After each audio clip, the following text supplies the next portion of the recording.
Hello everyone, so welcome back again to the channel. आज के इस वीडियो में देखेंगे टीजीटी हिंदी के लिए जो कि आप लोग के सिलेबस में है काव्य शास्त्र। काव्य शास्त्र में से बहुत ही इम्पोर्टेंट क्वेश्चन का मैंने कलेक्शन किया है, तो आज इसको हम लोग देखेंगे।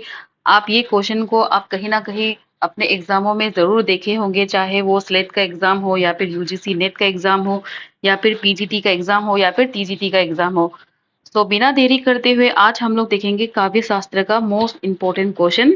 सो यहाँ पे क्वेश्चन, पहला क्वेश्चन में देखिए, इनमें से सही अनुक्रम कौन सा है हमें बताना है। तो आप लोग जब भी काव्य शास्त्र को पढ़ते हैं तो मैंने पहले भी आप लोगों से कहा है कि सबसे पहले आप लोग ग्रंथ को किसने लिखा है उसके समय सीमा को देखना है, क्योंकि कभी कभी क्वेश्चन ऐसे भी आ जाते हैं कि उसे हमें वर्ष के हिसाब से मिलाने के लिए आता है। जैसे कि यहाँ पे अनुक्रम पूछा गया है कि समय के हिसाब से कौन सा ग्रंथ पहले आता है और कौन सा ग्रंथ बाद में आता है। यहाँ पे क्वेश्चन नंबर 335 यानी कि क्वेश्चन नंबर 1 में देखिए, यहाँ पे हमें सबसे पहले देखना है ए को। यहाँ का करेक्ट आंसर होगा ए। क्यों होगा? क्योंकि यहाँ पे देखिए काव्य अनुशासन को अगर किसने लिखा है, अगर इसको हमें जानना होगा तो इसको लिखा है हेमचंद ने, जो कि है इसका समय है, हेमचंद ने लिखा है, इसका समय है 12वीं शताब्दी को है। उसके बाद साहित्य दर्पण किसने लिखा है? ये भी बहुत ही इंपॉर्टेंट ग्रंथ है, इसको लिखा है आचार्य विश्वनाथ ने इसे लिखा है, और इसकी समय सीमा है 14वीं सदी। और रस मंजरी को लिखा है, किसने लिखा है इसे? बानुदत्त ने लिखा है।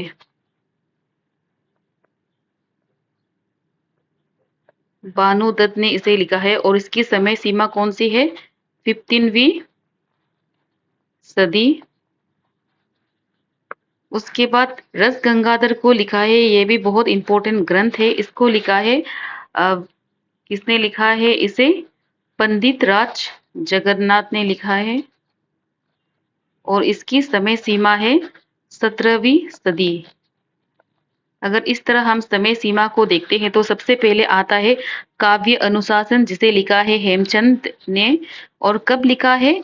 12वीं सदी को लिखा है। उसके बाद साहित्य दर्पण लिखा है विश्वनाथ ने, जिसकी समय सीमा है 14वीं सदी। उसके बाद रस मंजरी किन्होंने लिखा है? बानुदत्त ने लिखा है। कब को लिखा है? 15वीं सदी। उसके बाद आखिरी में आता है रस गंगाधर, जिसको लिखा है पंडित राज जगन्नाथ ने, जिसकी समय सीमा है 17वीं सदी। नेक्स्ट क्वेश्चन है क्वेश्चन नंबर 336। इसमें पूछा गया है 10 रूपकम के लेखक कौन है। ये भी आसान ही है और एग्जाम में बहुत बार पूछे जाते हैं। सो इसका आंसर रहेगा धनंजय ने इसे लिखा है।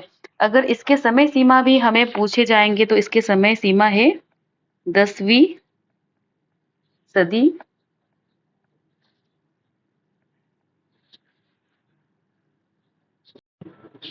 नेक्स्ट क्वेश्चन में पूछा गया है रस निष्पत्ति की विवेचना में भाव तत्व और भोज तत्व की कल्पना किस आचार्य ने किया है। तो इसका आंसर है भी आचार्य भट्टनायक ने।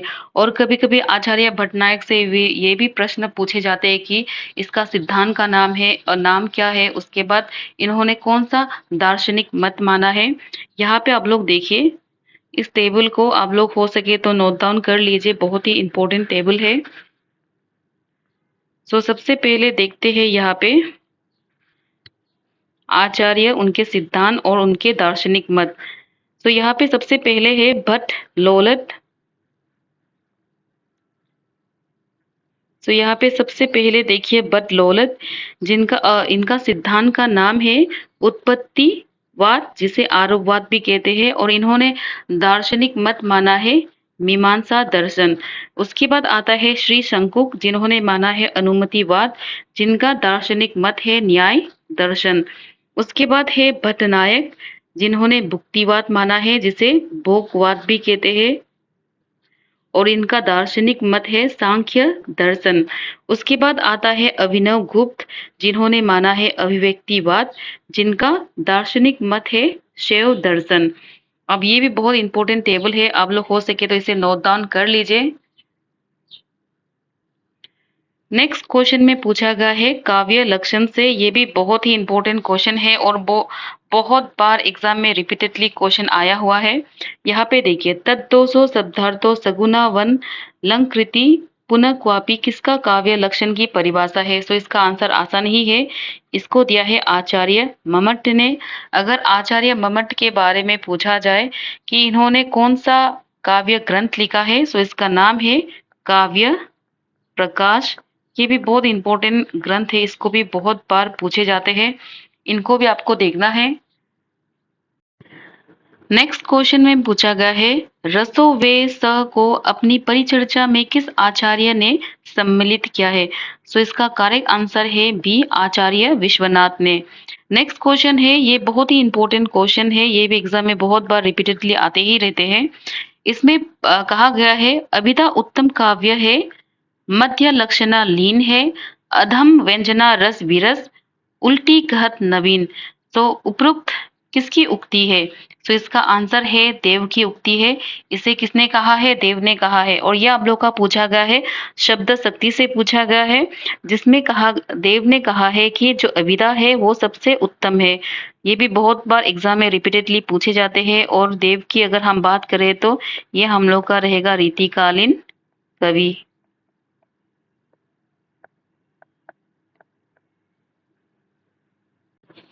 नेक्स्ट क्वेश्चन में पूछा गया है आचार्य कुंतक ने वक्रोक्ति के कितने भेद माने हैं?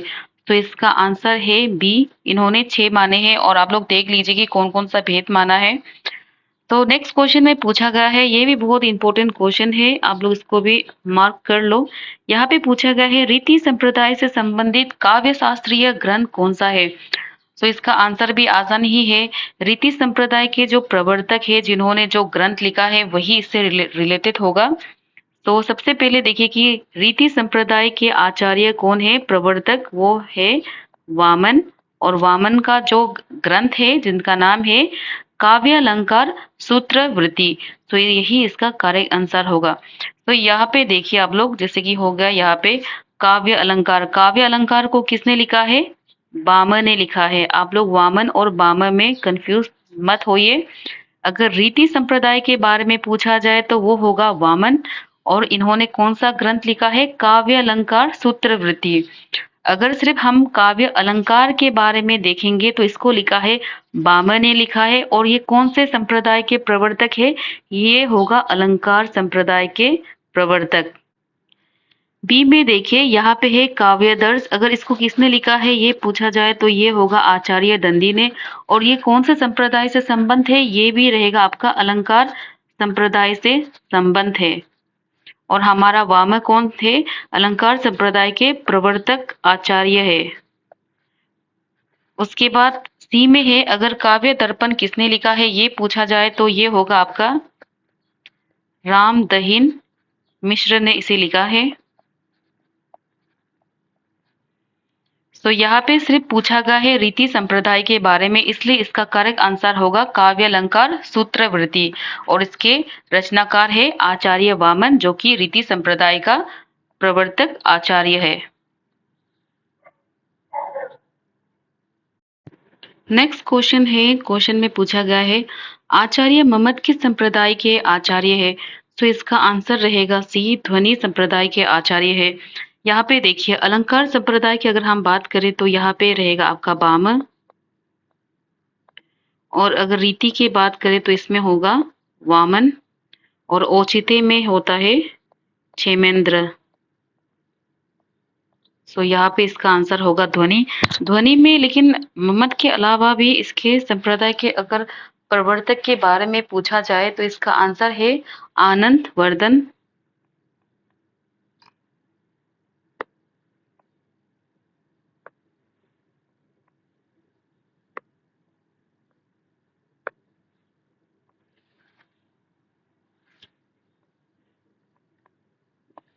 आनंद वर्धन, जिन्होंने ध्वनियालोक ग्रंथ लिखा है। नेक्स्ट क्वेश्चन में पूछा गया है आप लोगों से काव्य गुण से पूछा गया है। इस पंक्ति को पढ़ते हुए आप लोग को बताना है कि इसमें कौन सा गुण है। सो इसका आंसर है बी प्रसाद गुण। जब भी काव्य को पढ़ते समय जब उसका अर्थ स्पष्ट रूप से समझ में आ जाते हैं तो उसमें ही होता है प्रसाद गुण। नेक्स्ट क्वेश्चन है इसमें पूछा गया है स्टेटमेंट से पूछा गया है रस की अनुभूति कराने में अभिधा शब्द शक्ति ही प्रधान है, यह मान्यता किसकी है। सो इसका आंसर है बी आचार्य भट्टनायक की मान्यता है। नेक्स्ट क्वेश्चन में पूछा गया है औचित्य को काव्य की आत्मा के रूप में प्रतिष्ठित करने वाले आचार्य कौन है। सो इसका आंसर भी आसान ही है, बी रहेगा आचार्य चेमेंद्र है, क्योंकि औचित्य संप्रदाय के प्रवर्तक भी यही है। नेक्स्ट क्वेश्चन में पूछा गया है रसानुभूति के संदर्भ में उत्पत्तिवाद संप्रदाय के जनक कौन है। ये हम लोगों ने पहले वाले जस्ट थोड़ा पहले ही देखा है। सो इसका आंसर रहेगा डी बटलोलत है उत्पत्तिवाद के संप्रदाय के प्रवर्तक। और उत्पत्तिवाद को हम आरोपवाद भी कहते हैं। आप लोगों को मैंने इसका नोट्स दे चुका है, इसको आप लोग देख लीजिए। नेक्स्ट क्वेश्चन में पूछा गया है काव्य प्रकाश के रचनाकार कौन है। सो इसका आंसर भी आसान ही है और ये बार बार ही पूछे जाते हैं, बहुत ही इंपॉर्टेंट क्वेश्चन है ये भी। तो इसका आंसर है ए आचार्य मम्मट की रचना है। अगर दंडी की बात करें तो इन्होंने लिखा है काव्य दर्श नामक ग्रंथ। उसके बाद राजशेखर की अगर हम बात करें तो इन्होंने लिखा है काव्य मीमांसा।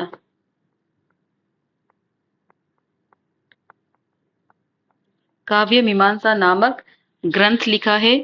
उसके बाद आचार्य विश्वनाथ ने लिखा है साहित्य दर्पण। ये भी बहुत बार एग्जाम में पूछे जाते हैं। इसको भी आप लोग को अच्छी तरह से देखना है कि कौन कौन से आचार्य ने कौन कौन सा ग्रंथ लिखा है, उसके वर्ष कौन सा है, क्योंकि आप लोग को अनुक्रम मिलाने को भी आता है। नेक्स्ट क्वेश्चन में पूछा गया है आचार्य दंडी निम्नलिखित में से किस प्रकार के आचार्य है। तो इसका आंसर भी आसान ही है, ये रहेगा आप लोग का ए अलंकारवादी आचार्य। अलंकारवादी आचार्य में आएंगे अगर प्रवर्तक की बात करें तो आचार्य वामन होगा। और इसके जो ये आचार्य है इसके अलावा दंडी भी है, इसमें दंडी के बारे में पूछा गया है, सो इसलिए इसका आंसर है ए अलंकारवादी आचार्य। अगर रीतिवादी के बारे में पूछा जाए तो इसमें होगा वामन। और रसवादी आचार्य में होगा विश्वनाथ। और ध्वनिवादी आचार्य में अगर पूछे जाए तो होगा आनंद वर्धन।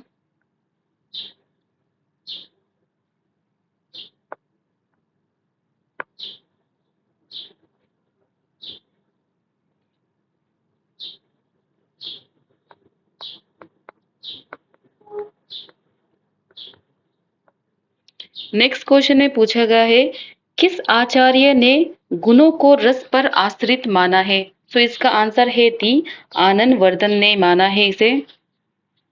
इसको भी आप लोग को देखना है, ये लोग वन लाइनर क्वेश्चन है, ये भी एग्जाम में बहुत बार रिपीटेडली आते ही रहते हैं।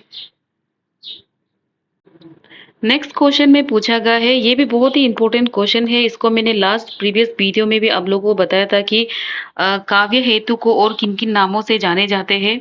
तो यहाँ में देखिए आचार्य वामन ने काव्य हेतु के स्थान पर किस शब्द का व्यवहार किया है। सो इसका आंसर है डी इन्होंने काव्य हेतु को काव्यांग भी कहा है। ये भी बहुत इंपॉर्टेंट एग्जाम है और पीजीटी का प्री एग्जाम में भी आया हुआ है।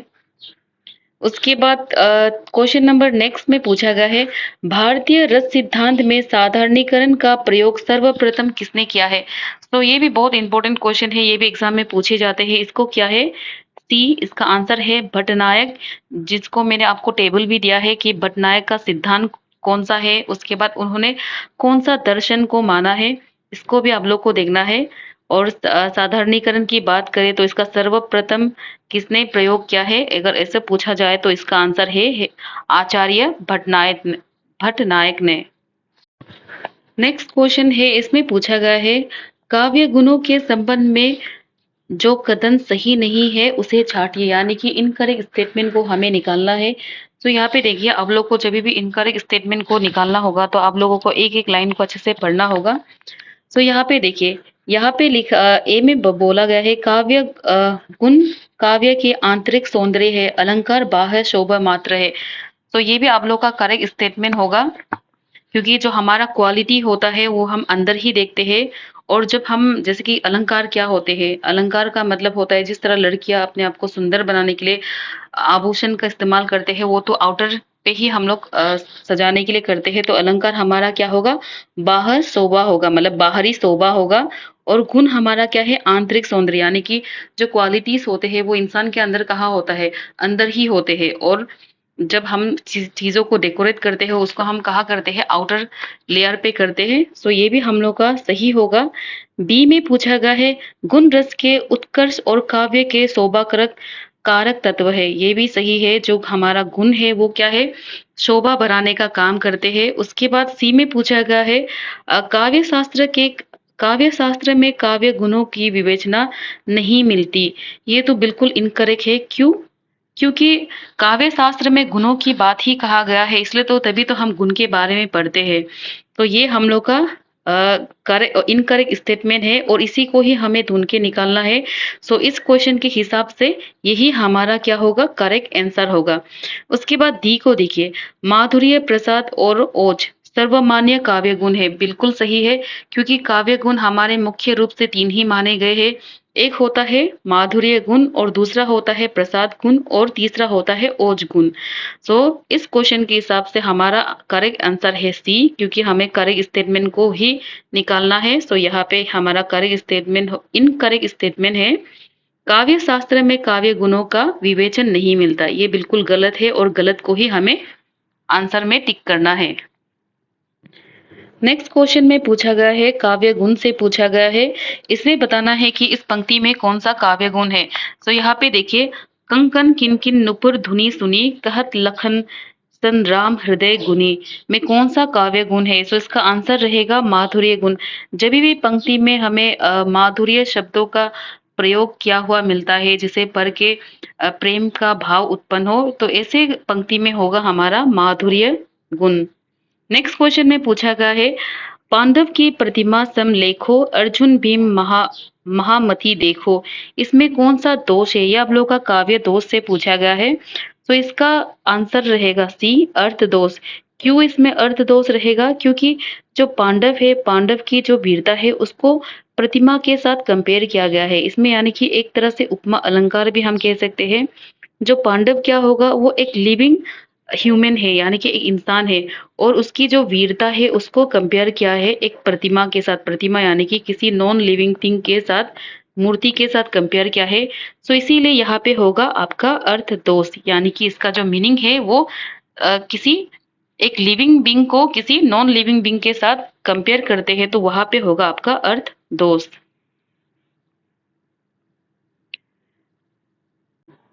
नेक्स्ट क्वेश्चन में पूछा है आप लोगों से, काव्य दोष से पूछा गया है। इसमें पूछा गया है, सब काव जनत तुम्हें सारे जगत जहान में कौन सा काव्य दोष है। तो इसका आंसर है ए, पुनरुक्ति काव्य दोष। इसमें पुनरुक्ति काव्य दोष क्यों है, क्योंकि यहाँ पे जगत और जहान शब्द का प्रयोग हुआ है, यानी कि जब भी एक ही अर्थ देने वाला शब्द का जब दो बार बिना जरूरत के भी हम लोग यूज कर लेते हैं, तो वहां पे ही होता है पुनरुक्ति दोष। यहाँ पे देखिए, जगत का अर्थ भी होता है संसार, यानी कि दुनिया, और जहान का भी अर्थ होता है संसार। ये दोनों ही एक ही अर्थ देने वाले शब्द है, जिसको बिना जरूरत के भी इस्तेमाल कर लेते हैं, तभी वहां पे होता है पुनरुक्ति दोष। नेक्स्ट क्वेश्चन में पूछा गया है, शब्द शक्ति से पूछा गया है। इसमें पूछा गया है कि व्यंजना शब्द शक्ति का संबंध किससे है। सो इसका आंसर रहेगा दी, व्यंग्यार्थ से है। अगर आप लोगों से पूछा जाए कि शब्द शक्ति कितने होते हैं, तो तीन होते हैं। एक होता है आप लोग का अभिधा शब्द शक्ति, दूसरा होता है आप लोग का लक्षणा शब्द शक्ति, और तीसरा होता है व्यंजना शब्द शक्ति। और व्यंजना से पूछा गया है इसका संबंध किससे है, तो व्यंग्यार्थ से है। यहाँ पे देखिए, शब्द शक्ति के तीन भेद होते हैं। एक होता है आप लोग का अभिधा शब्द शक्ति, एक होता है अभिधा शब्द शक्ति, दूसरा है लक्षणा, तीसरा है व्यंजना। यहाँ पे देखिए अभिधा शब्द शक्ति का शब्द होता है वाचक और इसका अर्थ पूछा जाए तो वाच्यार्थ, मुख्यार्थ और सांकेतिक भी कह सकते हैं। उसके बाद नेक्स्ट में है लक्षणा। लक्षणा का होता है लक्ष्यक और रूढ़ भी कहते हैं। अगर इसका अर्थ पूछा जाए तो लक्ष्यार्थ, रूढ़ार्थ और आरोपितार्थ। उसके बाद है व्यंजना में पूछा गया है, यहाँ पे शब्द में आगा व्यंजक, उसके बाद होगा आपका व्यंग्यार्थ। यहाँ से ही आप लोग का ये क्वेश्चन था अभी का कि व्यंजना शब्द शक्ति का संबंध किससे है। इसके अलावा आप लोग को देखना होगा ये अन्यार्थ। आप लोग इसे भी आप लोग नोट डाउन कर लीजिए, ये भी बहुत इंपॉर्टेंट टेबल है। अक्सर इससे भी क्वेश्चन आ ही जाते हैं। आप लोग अभी अभी अभी देखा है व्यंजना से पूछा है कि व्यंजना का इनमें से किससे संबंध है, तो इसका आंसर था व्यंग्यार्थ।